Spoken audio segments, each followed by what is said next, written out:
하나님 말씀 마태복음 14장 22절 33절입니다. 예수께서 즉시 제자들을 채쫓아서 자기가 무리를 보내는 동안에 배를 타고 앞서 건너편으로 가게 하시고 무리를 보내신 후에 기도하러 따로 산에 올라가시니라. 저물매 거기 혼자 계시더니 배가 이미 육지에서 술이나 떠나서 바람이 거스름으로 물결로 말미암아 고난을 당하더라.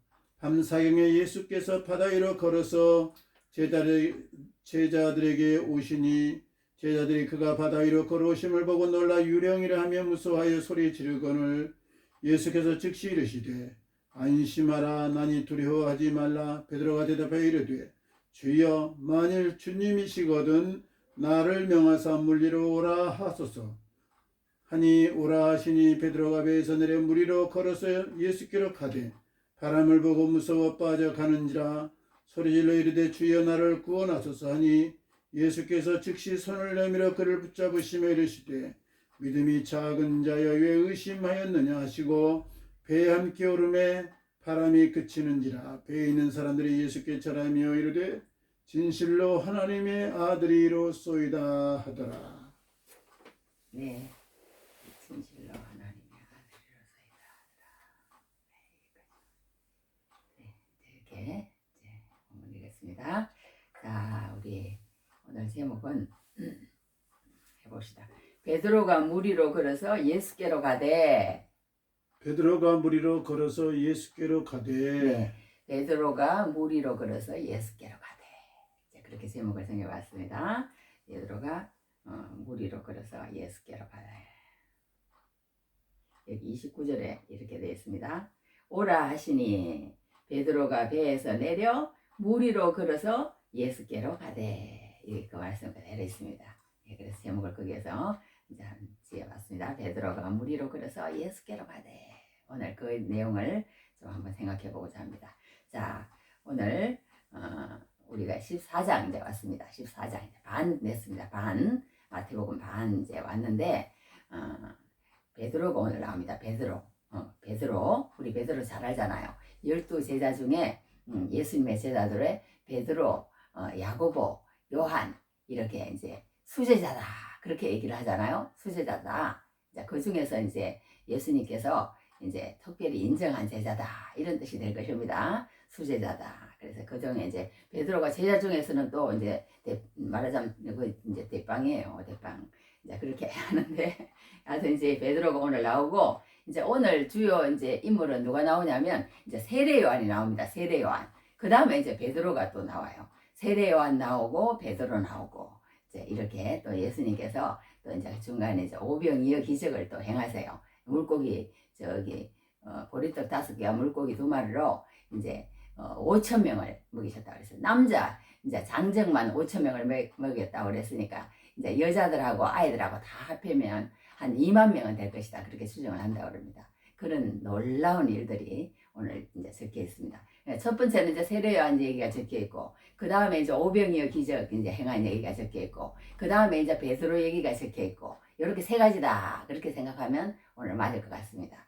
맞을 것 같은데 오늘 이제 한번 얘기로 들어가 보도록 하겠습니다. 자, 우리는 이 세상에 살면서 이제 누구나 이렇게 편한 예수님은 우리에게 주시기를 뭘 주시기를 원하시냐면 예수님은 우리에게 마음이 두려운 거 싫어하세요. 예수님은 우리가 막 두려워하고 막 떨고 막 쫓기고 막 이런 거 굉장히 싫어하세요. 굉장히 싫어하시고 항상 마음이 언제든지 어려울 때든지 아니면은 또 평안할 때든지 우리가 막 좋은 환경에 있든지 항상 마음이 편안하게 살기를 바라세요. 하나님은 그걸 우리에게 바라세요.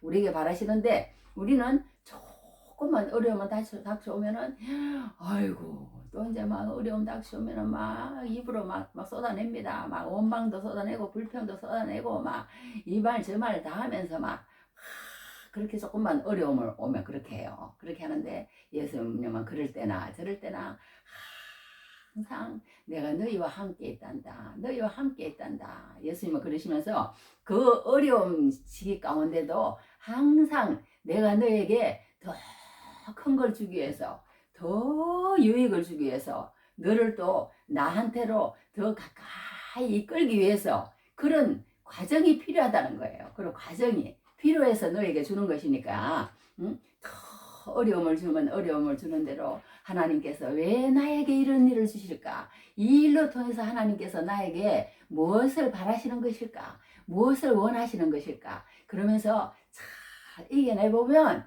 나중에 그 뒤에 하나님께서 주시고자 하시는 것이 나타난다는 거예요. 나타난다는 거예요. 그런데 우리는 그것도 모르고 막 왜 why me 그런다잖아요. 왜 나를 이렇게 하나님 괴롭히십니까? 내가 뭘 어쨌길래 끝도 없이 이렇게 고통을 주십니까?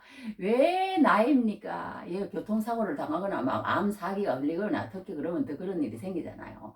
why me 그런데요. 왜 나입니까? 근데 우리가 예수님을 믿은 것도 why me라는 거예요. 왜 도대체 수천만 수만 가운데서 나를 택해서 하나님을 믿게 하셨습니까? 그렇게 생각하면서 예수님은 살라고 그렇게 얘기를 합니다. 근데 우리는 그렇게 하지 못하고 조그만 어려움만 오면은 그렇게 하나님을 원망하고 그런 것을 보게 됩니다. 자, 오늘 세례요한이 이렇게 나왔는데 세례요한 때에 이제 왕이 있었어요. 왕이 있었는데 그 왕은 누구냐면 헤롯 안티파스라는 왕입니다.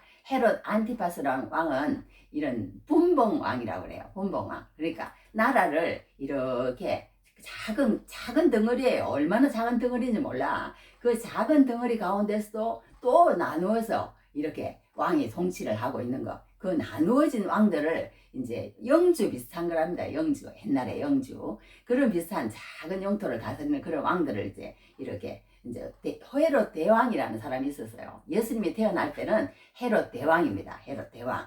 그런데 이제 예수님 헤롯 대왕이 예수님 그거 하고 나서 2년인가 있다가 그냥 빨리 죽어버렸어요. 죽어버려서 그 다음에 이제 그 아들들이 있어서 그 아들들에게 헤롯 안티파스, 헤롯 아켈라오, 헤롯 빌립 뭐 이래가지고 자기 아들들에게 이렇게 나눠줬어요.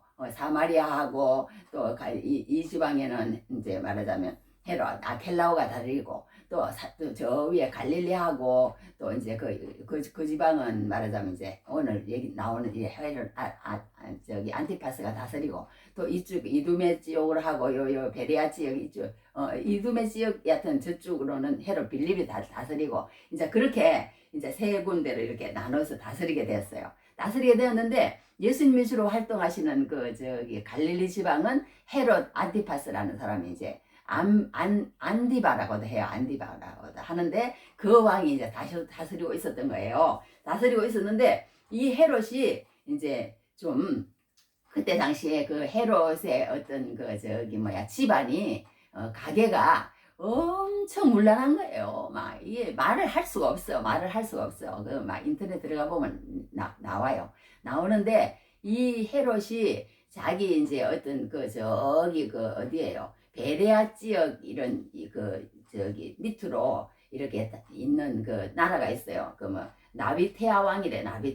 나비테아 왕 아레타스 4세라는 사람이 거기서 다스리고 있었는데 그 사람의 딸을 데려다가 이 이제 헤롯 안티파스가 이제 결혼을 한 거예요. 결혼을 했는데 그 딸하고 이제 싫은 거야. 이제 이 헤롯 안티파스가 어디 다른 데를 갔는데 그 여자를 본 거예요. 이 눈이 문제야, 눈이. 예쁜 여자를 보면 남자는 그냥 어쩔 수 없더라고. 나도 이렇게 보면 그냥 눈이 돌아가더라고, 남자들은. 눈이 돌아가는데, 그러면 그냥 돌아가고 말아야 되는데, 따라갔어, 또. 따라가가지고 또 말하자면 또 둘이 짝짝꿍이 돼가지고 또 마음 통해가지고 또 놀았다는 거 아니에요. 그게 문제인 거야, 이제 이게. 그냥, 새가 똥을 싸는 거는 닦으면 되는데, 집을 짓도록 내둔다는 거예요, 말하자면.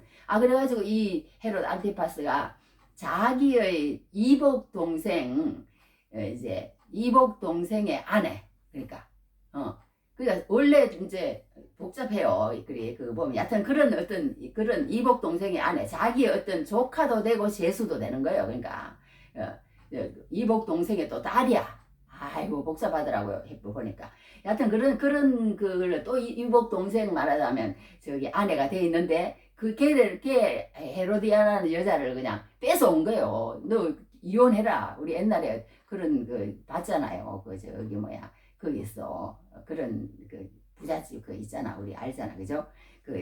대통령 딸하고 결혼한 그 사람도 그런 거 같잖아요. 너 결혼해.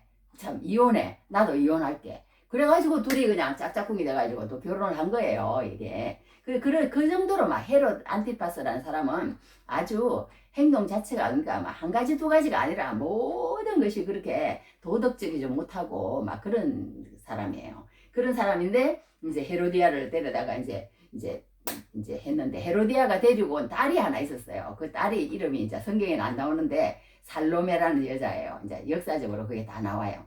살로메라는 여자인데 그 여자가 한 12살, 13살 됐는데 막 이제 뭐 그런 있잖아. 춤을 그냥 막 엄청 이쁘게 춘 것 같아. 이제 헤롯의 생일이었어요. 춤을 막 추니까 이 헤롯이 그냥 눈이 그냥 확 뒤집어진 거야. 막 너무너무 이쁘니까. 그 춤 이름이 지금도 이제 나오는데 7베일의 춤이래요. 그러니까 말하자면 옷을 하나씩 벗어 제끼는 거야.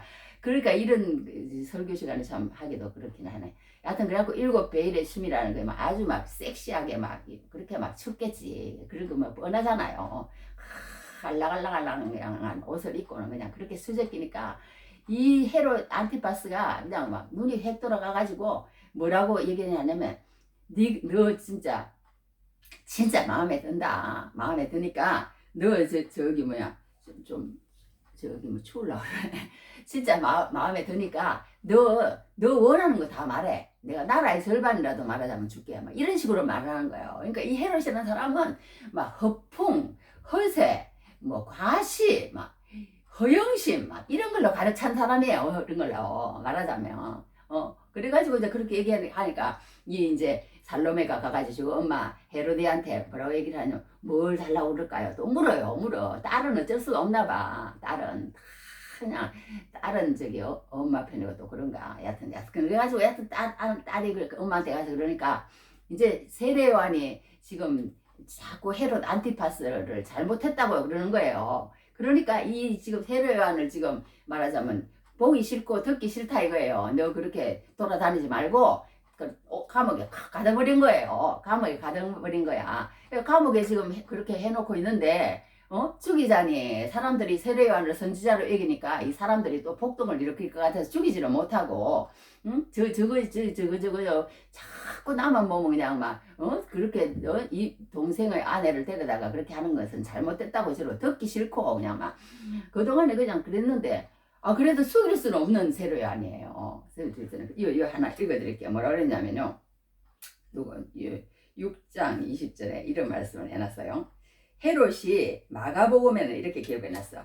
헤롯이 요한을 의롭고 거룩한 사람으로 알고 두려워하여 보호하며 그의 말을 들을 때에 크게 번민을 하면서도 달갑게 들음이라 이렇게 표현을 해놨어요. 그러니까 세례요한을 그러니까 나쁜 사람은 아는 거 확실히 아는 거예요. 그런데 이제 그렇게 해갖고 어떻게 하다 보니까 듣기 싫어가지고 이렇게 감옥에 가둬놨는데 그 세례 요한의 머리를 소반에 얹어가지고 나한테 달라는 거예요. 이 12살, 13살 이 맹랑한 게 세상에. 그런데 지금 막 그 생일잔치에 그냥 시골 영주들 또 다른 작은 그 다스리는 사람들 뭐 하는 사람들 높은 관직에 있는 사람들이 그냥 쫙 앉아갖고 왕의 생일이라고 그것도 왕이라고 분봉왕이지만 야도 생일이라고 그렇게 하니 이게 막 사람이 막 말하자면 뭐 몇 명이 있는지 모르겠어. 여하튼 100명이 있었는지 막 많은 사람을 초대해놓고 거기에서 막 넓은 광당에서 숨을 쉬게 해놓고 나중에 보니까 세례요한에 그걸 소반에 얹어 달라고 그러니 막 기가 차는 거예요. 기가 차는 거야. 그래서는 안 되는데 그런데 이제 그렇게 자기가 그렇게 소원을 들어주겠다고 그래놓고 말하자면 소원을 또 안 들어주면 자기가 또 이제 지금까지 했던 그 허풍과 과시와 허영심과 그런 걸 이제 어떡하느냐 이거예요. 사람들이 또 자기를 갖다 이제부터 저 사람은 말을 해놓고 약속을 지키지 않은 사람이라는 또 그런 게 또 낙인을 지킬 거 아니에요. 그러면 이제 영주들이 이제 자기를 갖다 우습게 보는 거예요. 이제 말도 듣지도 않고 막 저거 막 그래 그때 그랬지 막 이러면서 막 문제가 생기는 거야. 이제 또 야 이러지도 못하고 저러지도 못하고 결국은 저기 세례요한의 머리를 소반에 얹어다가 이렇게 저기 그 쬐까는 여자아이 춤 한번 했다. 그러니까 여기서 제가 이렇게 보면서 하는 거는요. 다른 사람은 그런 말 안 하더만 안 하는데 제가 볼 때는 우리 예수 믿는 사람이나 누구든지 이런 잘못된 것에 어떤 기쁨을 확 그 사람으로 통해서 누린다거나 그러면 그만한 대가를 언젠가는 치러야 되더라고. 언젠가는 치러야 돼요. 언젠가는 치러야 되기 때문에 우리가 정말 응? 이런 하나님이 주시는 기쁨이 아니면 웬만해서는 지나친 기쁨을 가져서도 안 돼.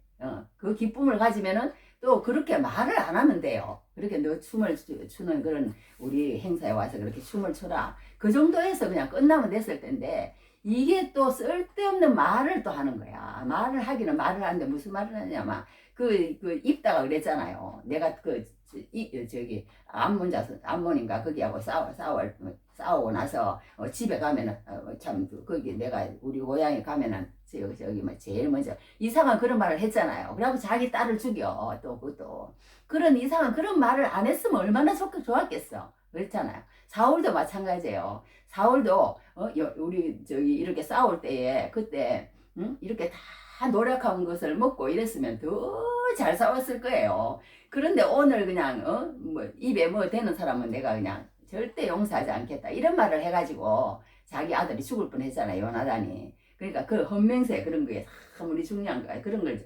정말 남발해서는 안 되겠다. 우리가 여기서 알 수 있고 또 한 가지는 진짜 절대 우리가 이렇게 하나님이 주시고자 하시는 기쁨, 저 자연이 주는 기쁨, 그런 거에서 만족을 해야 되지. 이렇게 정말 사람으로 통해서 오는 그냥 그런 어떤 기쁨을 우리가 잘못 이렇게 취했을 때 그 사람에게 뭔가 보상을 꼭 해줘야 되는 그런 경우에는 참 그런 것들은 우리가 기쁨을 취해서는 안 되겠다. 그런 생각을 해봅니다.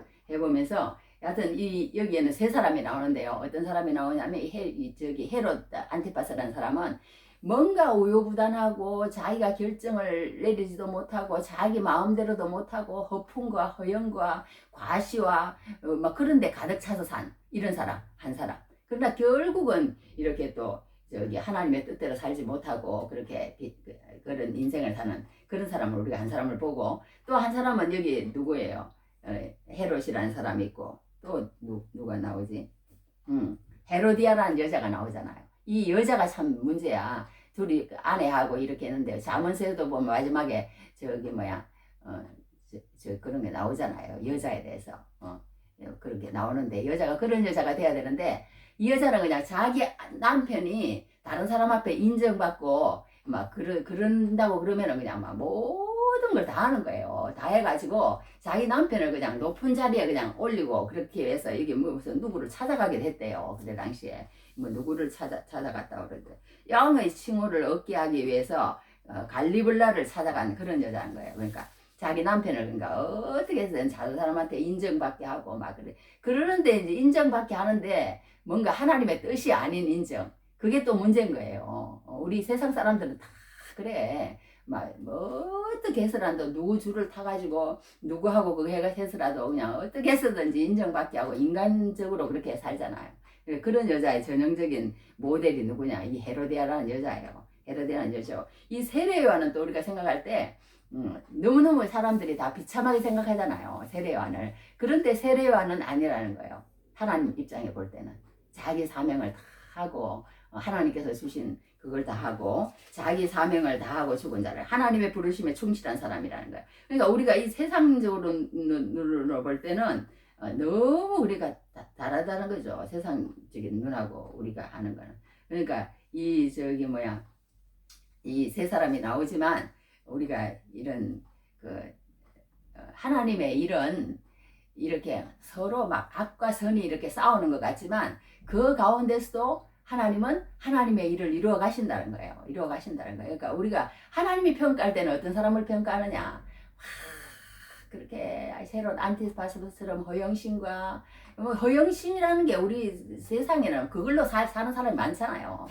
뭐 오죽하면 그런데요. 인스타그램 같은 데 가면은 막 샤넬 백을 탁 옆에 놔두고는 막 사진을 찍는데 그 결론은 자기 샤넬백 있다는 거 그걸 이제 나타낸다는 거예요. 그리고 운전을 탁 하면서 사진을 찍는데도 벤츠 무슨 뭐 그런 마크를 탁 보이면서 그렇게 자기 그걸 한다는 거예요. 무슨 또 그러고 뭘 하는데 또 시계를 갖다가 이렇게 하는 그런 걸 또 하는 것도 그것도 다 막 비싼 시계를 그렇게 하면서 그런 식으로 그러니까 간접으로 직접으로 우리는 그런 문화 속에서 사는 거예요. 뭔가 과시 문화. 허영심, 허세 막 이런 거에 눌려서 사는 그게 얼마나 정말 어제 내가 누구한테 그런 말을 들었어. 아, 우리 딸이 참 그러더라. 누가 저기 뭐야 뭐 그러는데 어떤 이제 얘기를 하다 보니까 그 뭐 무슨 가수 아이가 옛날에는 아주 어렵게 살았는데 엄청 지금 이제 떠가지고 막 돈을 엄청 많이 버는 사람이 된 거예요. 그러다 보니까 막 이제 또 문제를 일으키는 거야. 문제를 아직까지 그러니까 그런 어떤 성숙한 인격이 되지 못했는데 어릴 때부터 그렇게 트로트를 잘해가지고 이렇게 성숙한 그걸 되지 못했는데 그러니까 막 이렇게 막 명품 같은 걸 사고 막 명품이 사는 건 잘못한 건 아니지만 그 가운데 그런 어떤 그런 것들이 있지 않느냐. 그 이제 그러니까 그런 어떤 잘못된 것이 지금 나타나는 그런 것들을 얘기하는 그런 얘기도 했는데 하여튼 어떻게 됐든 이렇게 우리가 이 세상의 그 허영과 그런 것들을 따라가는 그런 누구의 헤롯 안티파스처럼 그런 사람이 되어서는 안 된다는 거예요. 우리가 볼 때 하나님 말씀은 그러는 거예요. 헤로디아나 부부가 짝짝꿍이 돼가지고 그런 부부가 아니라 비록 하나님의 그런 그래서 정말 너무 우리가 진짜 세상말로 말하면 어떻게 보면 개 죽음보다 못해요. 세례 요한의 죽음은. 그래도 세상에 예수님을 그렇게 알아보고 예수님은 어떻게 칭찬하는 사람이에요? 여자가 낳은 자 중에 이 세례 요한보다 큰 이가 없다. 막 예수님은 이랬잖아요. 그러면서 예수님만 알아보고 막 세상죄를 지고 간 하나님의 어린 양이라고 그러기도 하고 막 이 정도로 영안이 밝은 사람이에요. 그런 사람인데 죽음이 세상에 이런 일개 한 12살, 13살 되는 여자가 춤추는 그 어떤 재물로 그냥 비참하게 그 어떤 정치권이가 그게 뭐예요? 그런 어떤 그 권력자에 의해서 한마디에 그렇게 목이 잘려서 죽는 그거잖아요. 세상적으로 눈으로 보면. 그런데 하나님은 아니라는 거예요. 너 죽을 때가 돼서 내가 지금 어떻게 이제 예수님보다 6개월 먼저 났거든요. 세례요한이. 그런데 한 1년 전에 죽어요. 예수님보다 세례요한이. 그러니까 거의 뭐 동시대 사람인데 이 세례요한이 예수님의 그 죽음을 어떻게 보면은 반추해주는 이렇게 조명해주는 그런 역할을 한 거예요. 세례요한이. 그러니까 세례요한은 이렇게 죽었지만 예수님은 그렇게 돌아가셨지만 그게 참이라는 거예요. 그게 진리라는 거예요. 할렐루야. 그러니까 우리가 어떤 삶을 살든 이제 우리 삶이 있겠지만 이렇게 다른 사람한테 추앙받고 막 그런 거에 눈이 어두워지면 정말 우리는 망하는 거예요. 진리로 못 가는 거예요. 진리로 못 가는 거예요. 그러니까 우리가 이렇게 세례요한의 죽음을 당하더라도 그런 정치권 권력에 의해서 이렇게 하더라도 우리는 거룩한 가운데서 하나님 앞에 끝까지 우리의 사명을 다하시는 귀한 은혜가 넘치길 바랍니다. 할렐루야. 그리고 이제 두 번째는 어떤 게 나오냐면 이제 예수님께서 이거는 이제 엄청 이제 많이 하는 거예요. 이제 예수님께서 이제 이렇게 이제 배를 타고 떠나서 따로 빈들에 가시니 이제 예수님이 이제 지금 세 번째 유월절이 다가와가요. 지금 이제 얼마 있으면 세 번째 지금 이제 유월절이야. 이제 지금은 세 번째 유월절. 세 번째 유월절인데 예수님이 첫 번째 유월절하고 두 번째 유월절은 이제 예루살렘에 이제 올라가셨어요. 올라가셨는데 이 세 번째 유월절은 예루살렘에 안 가시는 거예요. 예루살렘에 안 가시는 거야. 세례요한 돌아가셨다고 그런 거 듣고 그래서 그런지 이 헤롯 안티파스가 있는 그 어떤 관할 지역에서 헤롯 빌립이 있는 지역 이 베세다 이 지역은 그런 지역이에요. 그 지역으로 그러니까 말하자면 처소를 옮기는 거예요. 그러니까 헤롯하고 이렇게 있고 싶으시지 않으셔서 그러신지 모르겠어. 여하튼 그래가지고 옮겼는데 거기 이제 빈들에 가서 계십니다. 이제 사람들을 이제 군중을 피해가지고 이렇게 빈들에 이렇게 가서 계시는데 거기도 이제 사람들이 막 몰려온 거예요. 몰려왔는데 뭐 수만 명이 몰려온 거야. 그러니까 한 2만 명이 몰려온 것 같아. 애들 여자 할 것 없이. 몰려와가지고 이렇게 우리가 이거는 잘 아니까 했는데 여기서 우리가 또 이제 오병이어기제에서 한 가지 배울 것은 뭐냐면 이 제자들이 이제 작은 것이지만 우리가 예수님에게 바치면 할렐루야 작은 것이지만 우리가 예수님에게 바치면 예수님이 그걸로 통해서 수많은 이적을 일으키고 그렇게 하신다는 거예요. 그렇게 하신다는 거야. 그러니까 우리가 정말 작은 것이라도 다른데 그렇게 할 것이 아니라 흥청망청 쓸 것이 아니라 우리도 요즘은 좀 소비를 좀 많이 하는데 하여튼 그렇게 아니라 하나님의 그런 교회를 위해서 그렇게 내놓으면 하나님께서 놀라운 일을 베푸신다는 거예요. 수많은 사람에게. 저도 지난 주일에도 저기 뭐야 성경을 이제 매달 이제 많이는 안 하고 조금씩 이제 대한성서공회에 제가 전화를 했어요. 전화를 해가지고 사실 일요일이라는 사람인데 내가 옛날에는 예수를 안 믿던 사람인데 예수를 믿고 보니까 성경이 나에게 준 유익이라는 것은 이루 말할 수가 없습니다. 그래서 나도 나한테 누군가가 성경을 줬기 때문에 이렇게 된 사람이기 때문에 나도 이제는 이제 누군가에게 성경을 좀 줬으면 싶어서 다른 거는 못하더라도 한 달에 10,000원씩이라도 내가 하겠습니다. 이제 이렇게 전화를 했어요.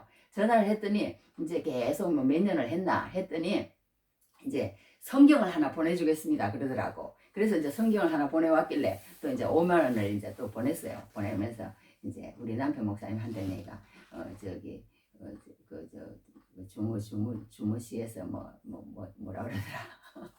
하여튼 거기에서 인심 난다고 곳간에서 인심 난다고 그래도 그렇게 저기 줄 수 있으니까 참 좋네. 그렇게 그런 말을 했어요. 그런 말을 했는데 하여튼 이렇게 이제 이렇게 했습니다. 그러니까 그렇게 우리가 작은 것이지만 나 그런 마음이 들더라고. 오병이의 기적처럼 하나님 내가 이게 너무 작은 거 이렇게 하지만 하나님께서는 그 사람들이 막 이렇게 성경을 들고 기뻐하는 모습을 보니까 정말 나도 이렇게 이런 사람들에게 이런 기쁨을 줄 수가 있을까 막 이런 마음이 들었어요. 이런 마음이 들었어. 그러면서 이렇게 조금 보내드렸는데 하여튼 어떻게 됐든 우리가 여기에서 알 수 있는 것은 뭐냐면요. 이 물고기 보리떡 5개와 물고기 2마리지만 그것을 예수님에게 가지고 오니까 다른 사람에게 가져갔으면 그렇게 했겠어요. 막 이거 나는 먹지도 않아. 그냥 막 던져버렸을 수 있을 거야. 그러나 예수님에게 가지고 오니까 예수님께서 그것을 축사하시고 떼어주니까 그렇게 많은 사람이 먹을 수 있었던 것 같아요. 제가 그냥 여기는 잠깐 이제 그렇게 묵상을 해봤습니다. 묵상을 해봤고 여하튼 이렇게 많은 하늘을 우러러 축사하시고 제자들에게 주심에 제자들이 우리에게 주니 그러니까 예수님이 이제 하라는 대로 시키는 대로만 했어요. 그 제자들이 얘들아 저기 가서 50명씩 100명씩 말하자면 이렇게 앉혀라. 그러니까 그렇게 앉히고 그럼 물고기를 축사하시면서 또 이제 기도를 하셨겠죠. 기도를 탁 하시고는 이것도 갖다 줘라. 그러니까 제자들은 순종만 했는데 이렇게 놀라운 일을 봤다는 거 아니겠어요. 근데 이제 이렇게 하고 나니까 이렇게 이제 막 오병이의 떡을 만들고 그렇게 배불리 먹고 나니까 이 사람들이 이제 막 진짜 막 제자들이 깜짝 놀란 거예요. 와, 우리 스승님 대단하시네. 우와, 우리 이제 이분 정말 잘 따라온 것 같아. 마음이 이제 멀렁멀렁하고 막 진짜 예수님에 대해서 막 정말 놀라운 거예요. 그런데 이제 갑자기 이렇게 오병이의 떡을 막 해주고는 너희들 막 수습을 하시고는 예수님이 왜 그러시는지 너희들 건너서 그때 이제 갈릴리 바다라고 그래. 갈릴리 그 호수인데 엄청 큰가 봐요. 그래 바다라고도 그래요. 갈릴리 바다, 게네사렛 바다, 디베레아 호수 다 이제 성경에서 같은 말이에요. 같은 말인데 그 바다를 갖다 이렇게 건너가라고 그러시는 거예요. 건너가라고 그러시는데 예수님은 안 가시는 거예요. 예수님은 안 가시고 거기서 혼자 남아가지고 기도를 하시는 거예요. 기도를 열심히 이렇게 기도를 하시고 뭐 계셨나 여하튼 그렇게 하시고 너희들끼리 이제 노를 지어서 가라 그렇게 보내시는데 밤 사경이라고 돼 있는데 이 시간이 언제냐 하면 새벽 3시에서 6시 사이라고 합니다. 그러니까 막 완전히 밤인데 이제 막 거기서 막 실험을 하는 거예요. 죽느냐 사느냐 막 이제 그러니까 그때는 이제 예수님께서 이제 이렇게 하시는 것은 뭐냐 하면요. 제자들에게 이런 것들을 보여주시는 거예요. 오병이 여러 떡을 만드는 걸 보여주시고 그렇게 하니까 사람들이 이 성경에 제가 하나 읽어드릴게요. 어떤 것이 나오냐면 요한복음 6장 14절에 15절에 이런 말씀이 있어요. 그 사람들이 예수께서 행하신 이 표적을 보고 말하되 이는 참으로 세상에 오실 그 선지자라 하더라. 그러므로 예수께서 그들이 와서 자기를 억지로 붙들어 임금으로 삼으려는 줄 아시고 다시 혼자 산으로 떠나가시니라.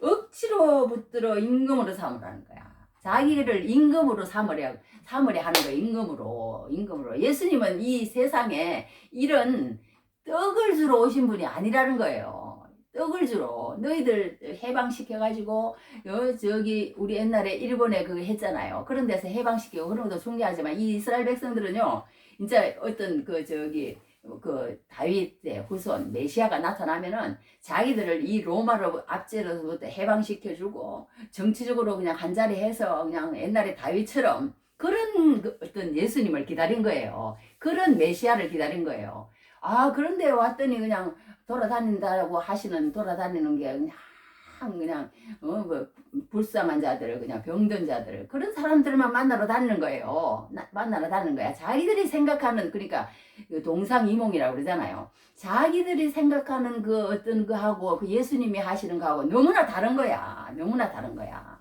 그러니까, 우리가 예수님을 믿는데, 예수님이 원하시는, 우리에게 주고자 하시는 그 예수님을 무엇으로 나타내고자 하시는지를 우리는 오해할 때가 너무나 많다는 거예요. 이 말하자면 군중들처럼, 이 군중들처럼 오해하는 거야. 이 사람들은 예수님이 그 오병이의 떡을 만들어주니까 말하자면 막 자기들이 이제는 육신의 어떤 것들을 해결해 주러 온 그런 어떤 임금, 세상의 임금으로 막 예수님을 그냥 전락시켜 버린다고 그럴까. 그렇게 생각이 드는 거예요, 이 사람들은. 그러니까 우리가 세상적으로 너무 힘들고 어렵고 그러면 그렇게 생각이 드나. 하여튼 그러는데 우리가 예수 믿는데 기초를 이런 데 놓으면은 믿음이 들어가기가 너무너무 힘들다는 거예요. 기초를 이런 데 놓으면. 그러니까 우리가 추워서 안 되겠네.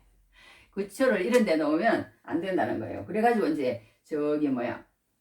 예수님이 그러니까 이게 그 뭐예요?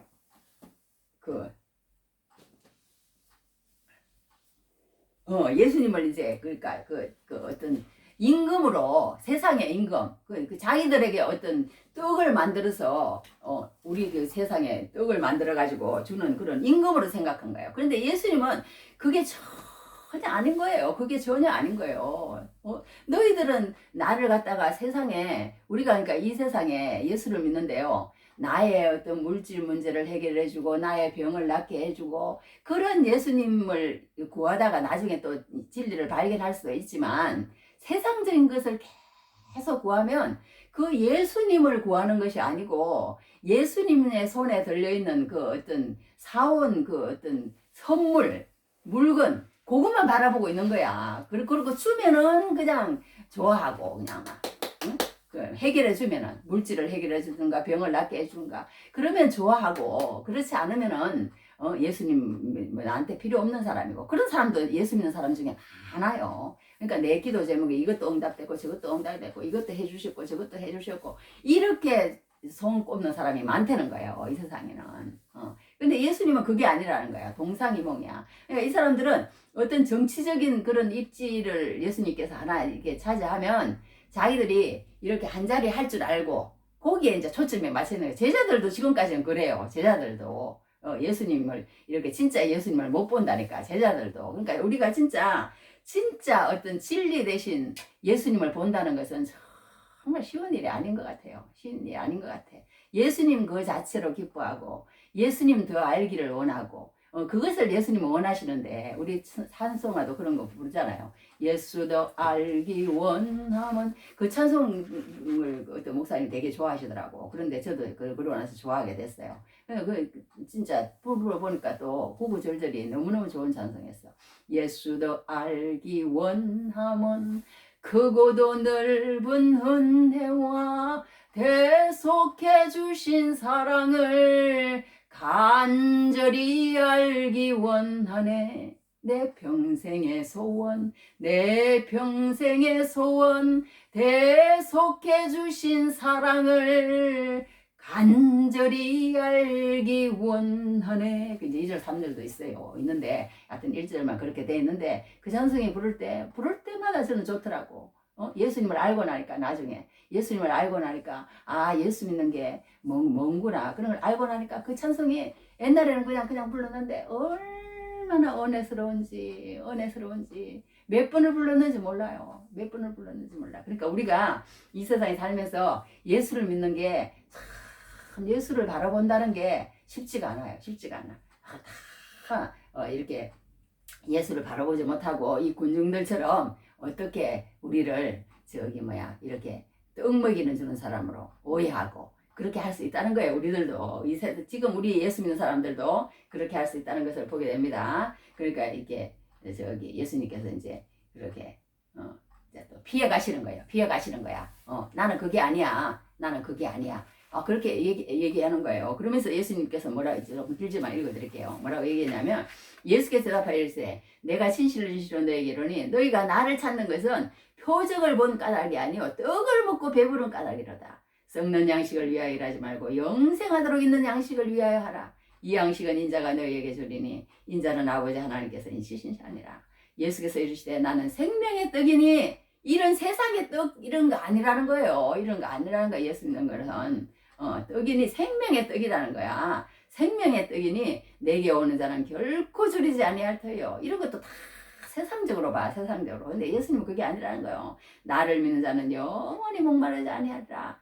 48절에 이랬어. 내가 곧 생명의 떡이니 내가 곧 생명의 떡이로다. 너희 조상들은 광야에서 만나를 먹었어도 죽었거니와 이는 하늘에서 내려오는 떡이니 이사가 말씀하시는 거야. 사람으로 하여금 먹고 죽지 아니하게 하는 것이니라. 나는 하늘에서 내려온 살아있는 떡이니 사람이 이 떡을 먹으면 영생하리라. 내가 줄 떡은 곧 세상의 생명을 위한 내 살이니라 하시니라. 예수께서 이르시되 내가 진실로 지시오 너에게 이르노니 인자의 살을 먹지 아니하고 인자의 피를 마시지 아니하면 너희 속에 생명이 없느니라. 내 살을 먹고 내 피를 마시는 자는 영생을 가졌고 마지막 날에 내가 그를 다시 살리리니 내 살은 참된 양식이요 내 피는 참된 음료로다. 이렇게 그때 이제 그러고 나서 이제 이런 말씀을 하세요. 오병이어 기적을 이제 행하고 나서 그러니까 너희들 오해하지 마라. 오해하지 마라. 그렇게 얘기하시는 거예요. 그러니까 우리가 막 조금 예수님께서 이렇게 보여주시면은 또 막 이렇게 막 예수님을 이제 세상에 이제 떡을 주러 온 사람으로 생각하는 이제 그쪽으로 또 나갈 수가 있는 거예요. 그런데 예수님이 이 제자들에게 주고자 하는 것은 그게 아니라는 거예요. 뭐냐 그러면 그럼 뭐인데 단 한 가지 그들에게서 고백을 듣고 싶은 거야. 나를 바로 하는 거, 나를 바로 하는 거. 그런데 너희들은 지금 나를 바로 못 알고 있지? 그러니까 이제 베드로가 나중에는 이제 뭐라고 그러면 주는 그리스도시요 살아계신 하나님의 아들입니다. 이렇게 고백하잖아요. 예수님은 그걸 듣기를 원하시는 거예요.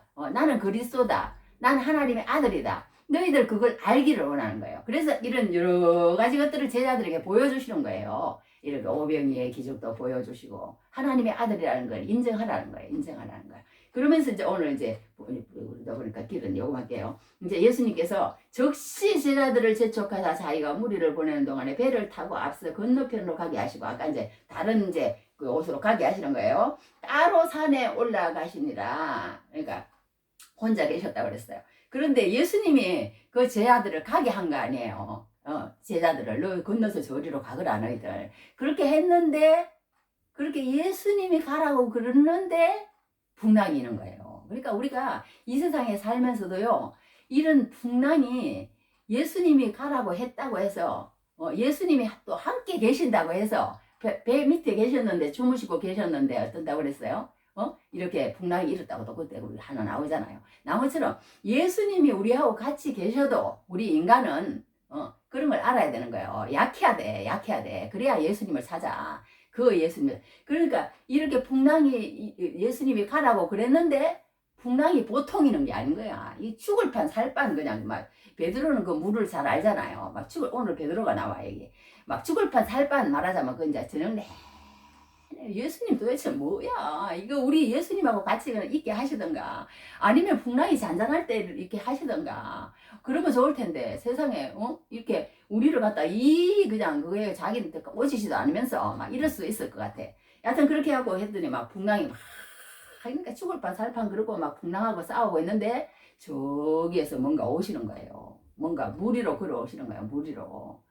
무리로 걸어오시니까 이제 말하자면 막 제자들이 깜짝 놀라는 거죠. 깜짝 놀랐는데 그런 것까지 다 얘기하려는 거였어요. 하여튼 깜짝 놀랐는데 이제 베드로가 그래도 참 맹랑해. 베드로라는 사람이 맹랑해요. 맹랑한데 맹랑하면 또 아주 맹랑하면 좋은데 또 이제 가다가 또 이제 또 빠져들어가요.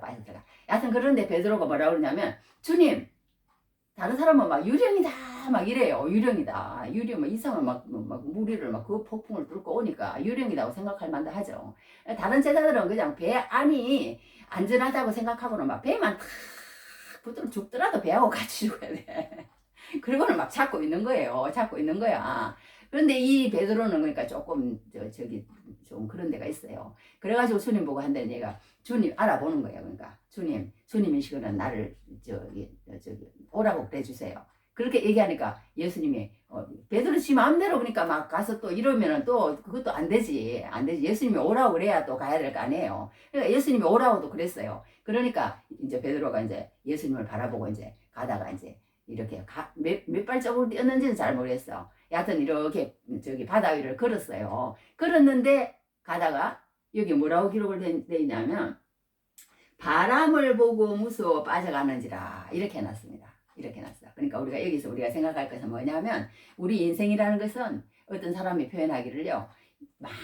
망망대해에 어떤 작은 배가 떠 있는 것과 똑같다고 그렇게 표현을 해놨더라고요. 그것처럼 우리 인간은요. 뭔가 의지할 게 있을 것 같으면서 배라고 하는 것을 의지하지만 이 바다라는 게 어떤 풍랑이 닥쳐올지 어디로 가야 할지 이 모르는 그런 상태라는 거예요. 그게 인생이라는 거예요. 그게 맞는 말인 것 같아. 그 정도로 우리 인생이라는 것은 망망대해에 떠있는 작은 한쪽의 배와 같다는 그런 말이 맞는 것 같아.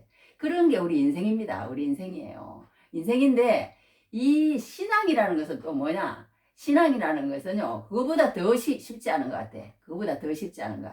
이 베드로가 예수님을 보고 할 수 없는 그런 부탁을 하는 그런 어떤 나를 오라고 그래 주십시오 하면서 가는 그런 어떤 모험이라는 거예요. 우리 인생은 다 모험이에요. 결혼도 모험이고 무슨 만남이라는 것도 모험이고 무슨 모든 게 다 생각해 보면요. 인생이라는 것은 다 모험이에요. 모험인데 이 신앙도 어떻게 보면 우리가 모험이에요. 모험. 이 베드로처럼 예수님 나를 있을 수 없는 그런 어떤 부탁을 하는 거잖아요. 그랬는데 어떻게 했어요? 예수님을 바라보니까 그걸 해내는 거야. 무리를 걷는 거예요. 예수님과 똑같이. 그게 신앙이라는 겁니다. 신앙이라는 것은 예수님만 바라보고, 그러니까 우리 성경에도 그런 말이 있잖아요. 믿음의 주여 또 온전케 하시는 이 예수를 바라보자. 그는 그 앞에 있는 즐거움을 위하여 십자가를 참으사 부끄러움을 개의치 아니하셨더니 히브리서 12장에 그렇게 나오거든요. 그것처럼 이렇게 우리가 예수님을 다 바라보고 그냥 신앙이에요. 그게 신앙이에요. 그러니까 얼마나 쉽지 않아요. 모험이에요. 모험. 이 신앙은. 그런데 이 베드로 같은 사람은 그걸 이렇게 예수님하고 함께 있으면 이 배 안이 뭐예요? 안전한 게 아니라는 걸 우리는 이제 아는 거예요. 어디 있든지. 그러니까 이 제자들은 아직까지 그 예수님을 그렇게 했는데도 배 안만 있으면 안전하다고 생각하는 거예요. 그러니까 우리 예수 믿지 않는 사람들은 그런다는 거예요. 그러니까 우리 예수 믿는 사람은 어디든지 안전한 곳이 없는 거예요. 인생은 안전한 곳이 없다. 그럼 안전한 곳이 어디냐? 예수님의 말씀 가운데 예수님이 오라 하시면 바다도 안전하고 다 그렇다는 걸 아는 게 신앙인들이 아니겠어요? 신앙인들이. 그래서 이 베드로가 이제 걸어오라 그러니까 예수님을 보고 딱 갔을 때는 이제 걸어갔어요. 그러니까 우리가 계속 예수님 앞에 초점을 맞추고 그러니까 계속 나가는 거야. 그게 신앙이 승리할 수 있는 길이라는 거예요. 그런데 이제 다른 제자들은 이제 우리가 이제 신앙을 하면서 이제 한 가지 이제 요거 조금 하고 마칠게요. 어떤 게 있냐면 어떤 사람이 이제 조너스 소커라는 사람이 이제 과학자. 소아마비 백신을 발견한 사람인데 이제 폴리오 백신을 개발했답니다. 20세기 미국의 이제 그런 의학자인데 가장 위대한 과학자이기도 하고 의학자이기도 하고 뭐 위대한 영웅으로 추앙을 받는답니다. 현재 5만 8천 건의 소아마비 발병 중에 무려 이제 한 해에 그러니까 5만 8천 건의 소아마비 발병 중에 무려 3천 건 이상의 발병 환자가 방황을 하고 있었대요. 그때 당시에 이 사람이 이제 백신을 발견하기 전에. 그런데 2천 건 이상의 환자가 마비 환자로 평생을 살아야만 했답니다. 우리 소아마비 환자 우리 어릴 때도 많이 봤어. 소아마비 환자들은 왜 이렇게 됐어요? 그러면 소아마비라고 그런 소리를 얼마나 많이 들었는지 몰라요. 우리 어릴 때만 했어요. 그랬어요. 그런데 이 사람이 이제 20세기 그때 이제 발견했어요. 수년 내에 소아마비가 완전히 근절되고 현재 세계적으로도 거의 사라진 질병이 되었답니다. 공공의 이익을 위해서 소아마비 백신의 특허를 갖지 않고 전 세계에 무상으로 제공하고 보급을 했대. 이 사람이 소커라는 사람이. 그러니까 톨리오 백신을 개발하기까지 무려 200여 번의 백신을, 이게 그 에디슨이라는 사람하고 똑같잖아요. 백신을 맺답니다. 그러니까 기자들이 이렇게 물었답니다. 200번 실패할 때 기분이 어땠습니까? 이랬대요. 그랬더니 나는 200번 실패한 적이 결코 없습니다. 어떻게 해야 소아마비 백신이 효과가 없는지에 대한 200가지의 방법을 발견한 것입니다. 그러니까 실패에 대한 관점의 차이라는 거예요. 실패에 대한 관점의 차이. 그러니까 우리가 여기에서 한 가지 알 수 있는 것은 뭐냐면, 우리 신앙도 똑같다는 거예요. 신앙도 이렇게 뭔가 하나님을 바라보고 나가는 데 있어서 바로 이게 되지 않아요. 신앙이라는 거는 100번도 실패할 수 있고 200번도 실패할 수 있고, 그러나 그 가운데서 계속 하나님을 바라보고 나가면 우리가 이렇게 성공하고 이제 이런 놀라운 어떤 유익을 줄 수 있는 그런 사람이 될 수 있다는 거예요. 그러니까 우리가 신앙에도 그런 실패를 할 수가 있습니다. 실패를 할 수가 있지만 하나님께서 때가 되면 눈을 열어주셔서 하나님의 진리를 발견하게 하실 줄 믿습니다. 할렐루야. 그래서 우리가 요거하고 마칠게. 이 베드로라는 사람이요, 처음에는요, 참 이 사람이 처음에는 잘해. 이렇게 이런 작은 믿음이란 시작할 수 있으나 유지할 수 없는 믿음이다. 이렇게 표현을 해놨어요. 그러니까 우리가 이렇게